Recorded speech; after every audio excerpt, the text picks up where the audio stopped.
धाकड़ खबर, बेखौफसुमा बेबाक अंदाज।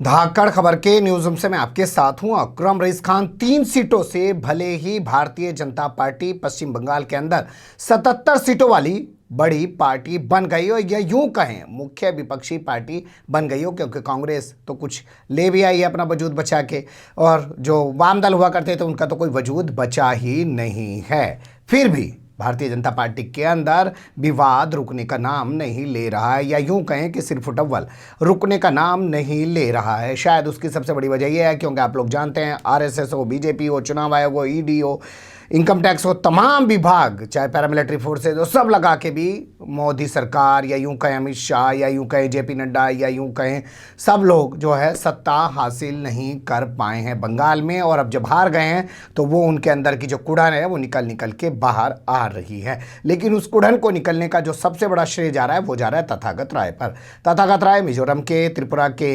राज्यपाल रह चुके हैं और भारतीय जनता पार्टी के किसी ज़माने में बंगाल के अंदर अध्यक्ष भी रह चुके हैं, जब इस पार्टी की वहाँ कोई वक़्त नहीं हुआ करती थी।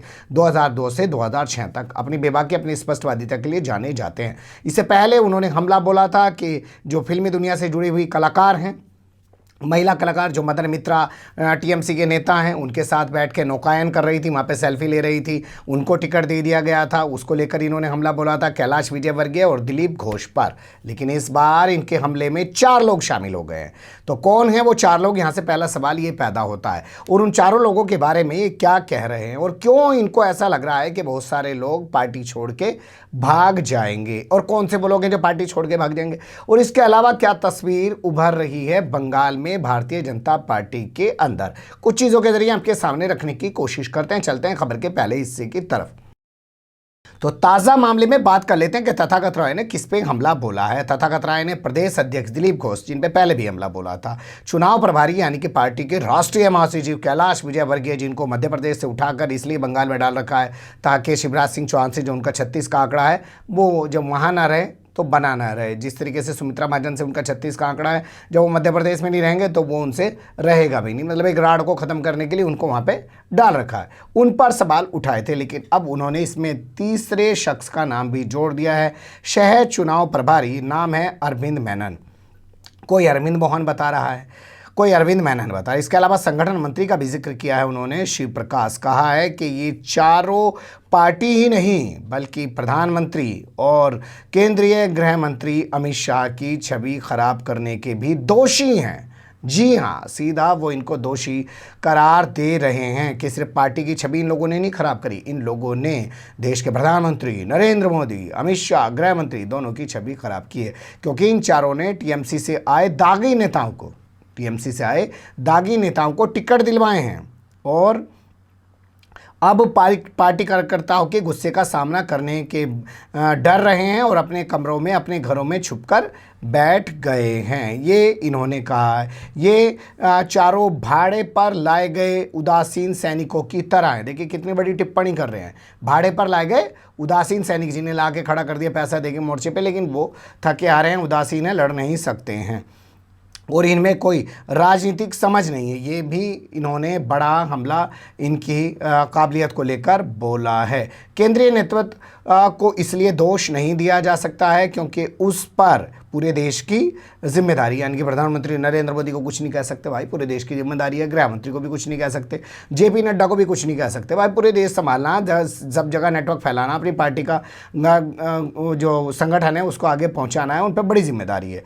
और उन्हें सही जानकारी देना जो है वो प्रदेश नेतृत्व का काम है, लेकिन प्रदेश नेतृत्व में ये काम नहीं किया है। यहाँ उन्होंने ये तक कह दिया कि इन 4 लोगों में से 3 हिंदी भाषी क्षेत्र से आए हैं, जो पश्चिम बंगाल की संस्कृति को, तहजीब को नहीं समझते, यहाँ के कल्चर को नहीं समझते हैं, और इन 3 लोगों ने ही पूरे चुनाव का बेड़ा गर्क किया है। यानी कि अभी भी दिलीप घोष को तो शायद बचा जाएंगे, लेकिन तीनों को बचाना नहीं चाहते हैं। लेकिन बड़ा सवाल ये कि क्या इनके सवाल उठाने से वाकई में केंद्रीय नेतृत्व जो है वो इन पर कोई एक्शन लेगा, चारों पर?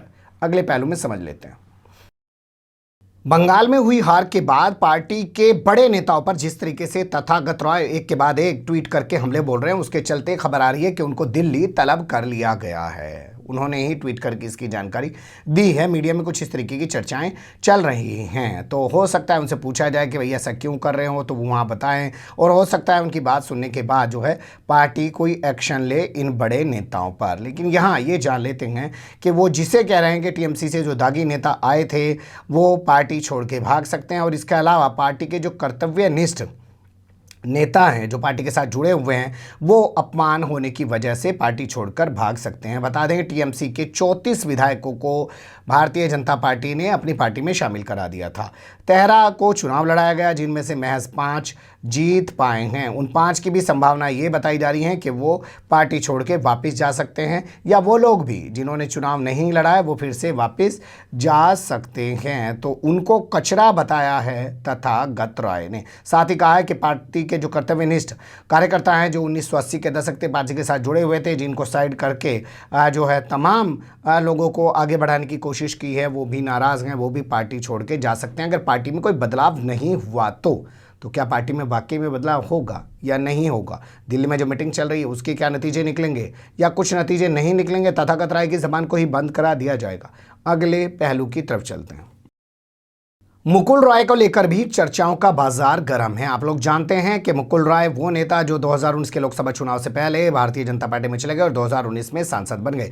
वर्तमान में 2021 का उन्होंने विधानसभा चुनाव लड़ा है, जीत लिया है और कल उन्होंने शपथ भी ले ली है, यानी कि वो अपनी लोकसभा छोड़ रहे हैं। लेकिन जब वो शपथ लेकर निकले तो उन्होंने अपनी पार्टी के किसी भी विधायक से मिलने की या पार्टी के विधायकों की मीटिंग में शामिल होने की कोई कोशिश नहीं की और चुपचाप निकल गए। लेकिन पत्रकारों ने उनको पकड़ लिया, पूछा कि आप ऐसे क्यों जा रहे हैं, अपनी अलग से लाइन क्यों ले रहे हैं? तो उन्होंने कहा कि बाकायदा प्रेस कॉन्फ्रेंस करके वो इसकी जानकारी देते। बता दें आपको, चुनाव के दौरान आपने देखा होगा ममता बनर्जी ने शुभेंदु अधिकारी पे हमला बोलते हुए कहा था कि शुभेंदु अधिकारी ऐसे दौर में छोड़ के गए हैं जब उनके बुरा दौर चला। भाई पार्टी एक के बाद एक झटकों से उभर रही थी, तमाम चीज़ें हो रही थी, उस दौर में वो छोड़ के गए।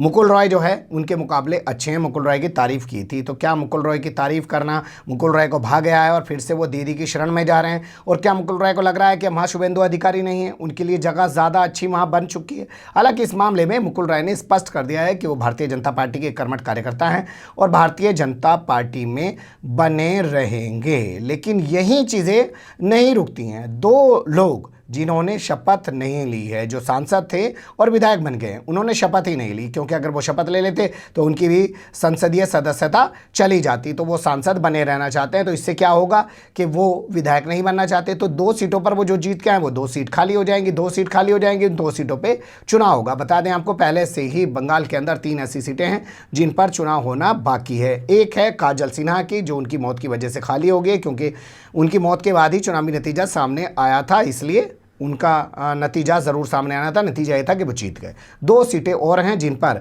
2 कैंडिडेट की मौत हो गई थी, उस वजह से चुनाव को रद्द कर दिया गया था। अब 2 सीटें ये हो जाएंगी, और ये कौन सी सीट हैं वो थोड़ा सा जान लीजिए। जगन्नाथ सरकार जो सांसद हैं राणाघाट से, वो सांसद ही बने रहना चाहते हैं। इसी तरीके से विनीता कूच बिहार से सांसद हैं, और ये दोनों सांसद बताए जा रहे हैं भारतीय जनता पार्टी से जुड़े हुए हैं। अब दोनों इन सीट पर उपचुनाव होगा, और उपचुनाव होगा तो क्या फिर से ये सीटें बीजेपी वापस जीत पाएगी, क्योंकि अभी उसने जीती है, या ये सीटें जो हैं टीएमसी के खाते में चली जाएंगी? बहुत सारे सवाल हैं जिन पर नज़र बनाए रखना बेहद ज़रूरी है। अब खबर के अगले हिस्से में बात कर लेते हैं सिरफुट अव्वल की। देखिए, सिरफुट अव्वल को आप देसी भाषा में ऐसे समझिए कि जब आप खुशहाल होते हैं, आपके घर के अंदर कोई नुकसान हो जाए, कोई बच्चा गाड़ी घोड़ा कहीं ठोक ही दे, घर के अंदर कोई और चीज़ टूट फूट जाए, या कुछ पैसा ज़्यादा खर्च हो जाए, तो गुस्सा नहीं आता ना। लेकिन जब आप जो है कारोबार से कमज़ोर होते हैं, आर्थिक मंदी चल रही होती है, तो एक एक पैसे का हिसाब रखते हैं, तमाम चीज़ों को लेकर झगड़े फसाद हो जाते हैं। ठीक उसी तरीके से अगर सरकार बन जाती बंगाल में, तो भारतीय जनता पार्टी के लोग कहते हैं नरेंद्र मोदी की वजह से हो गया है, अमित शाह की चाणक्य नीति की वजह से हो गया। लेकिन अब यहाँ 2 चीज़ें की जा रही हैं। एक तो नरेंद्र मोदी अमित शाह को बचाने के लिए जो क्षेत्रीय लोग हैं, जबकि टिकट बंटवारा बंटवारा केंद्रीय मंत्रालय के जरिए यानी कि हाईकमान के जरिए ही होता है ना जी। भारतीय जनता पार्टी के अंदर स्टेट वालों की क्या औकात है कि वो किसी को टिकट दे दें। हर एक टिकट पे तो खुद प्रधानमंत्री मीटिंग में मौजूद थे, हर एक टिकट पे तो जेपी नड्डा मौजूद थे, हर एक टिकट के बंटवारे पे तो क्या नाम अमित शाह मौजूद थे। तो आखिर सिर्फ उन्हीं को बलि का बकरा क्यों बनाया जा रहा है, एक चीज़ ये समझने की जरूरत है।